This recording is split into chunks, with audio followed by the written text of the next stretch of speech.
بسم اللہ الرحمن الرحیم۔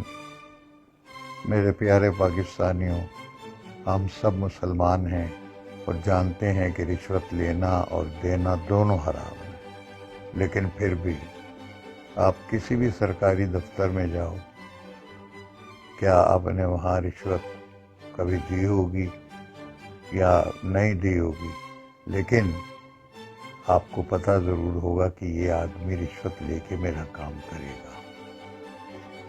گناہ ہے، بہت گناہ ہے، اور اگر کاش رشوت کا عمل ہمارے یہاں سے ختم ہو جائے تو ہم لوگ ایک بہترین قوم بن سکتے ہیں اور ہمارا ملک دنیا کے نمبر 1 ملکوں میں ہوگا۔ اگر آپ اس پیغام کو صحیح سمجھتے ہیں تو لائک کیجئے، کمنٹ کیجئے، شیئر کیجئے۔ رشوت حرام ہے۔